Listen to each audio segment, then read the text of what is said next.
Hello বন্ধুরা, তোমরা কেমন আছো? আশা করি ভালো আছো। আমিও খুব ভালো আছি। ভালো থাকবে, সুস্থ থাকবে, আর আমার পুরো ভিডিওটা কন্টিনিউ দেখতে থাকো। আশা করি ভালো লাগবে। ভালো লাগলে লাইক, কমেন্ট, শেয়ার আর চ্যানেলটিকে প্লিজ সাবস্ক্রাইব করে দিও।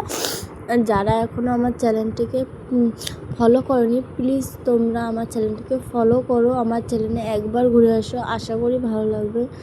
আর দেখো, আজকে সকাল সকাল উঠে আমি সব কাজ বাজ সেরে নিয়ে মেয়েকে ঘুম পাড়িয়ে নিয়েছি।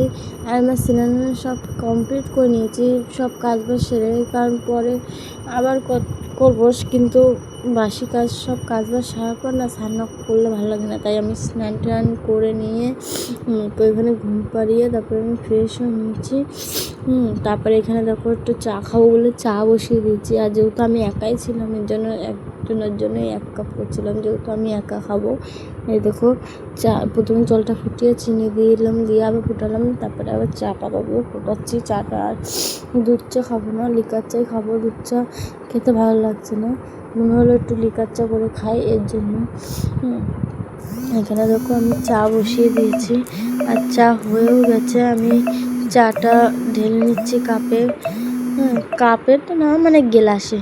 আর এটা খেয়ে নেবো। খেয়ে দিয়ে দেখো মাছ আনতে চলে গেছিলাম। আর বাড়ির পাশে না এক কাকা মাছ বিক্রি করে, ওই কাকার কাছে মাছ আনতে গেছিলাম, কারণ আগের দিন তোমাদের দাদাভাই পটল এনেছিল বড় বড়। আর ওই পটলগুলো দেখে আমার লোভ লাগছিলো যে আমি চিংড়ি মাছ দিয়ে খাবো, এতটাই ইচ্ছে হচ্ছিলো। তাই তাড়াতাড়ি করে কাকার কাছে গিয়ে মাছ নিয়ে চলে এসেছিলাম। আর এখানে দেখো ভাত আর উস্তা ভাজা বসিয়ে দিয়ে তারপরে আবার তাড়াতাড়ি করে নিচে গেছিলাম, কারণ মেয়ে উঠে গেছিলো।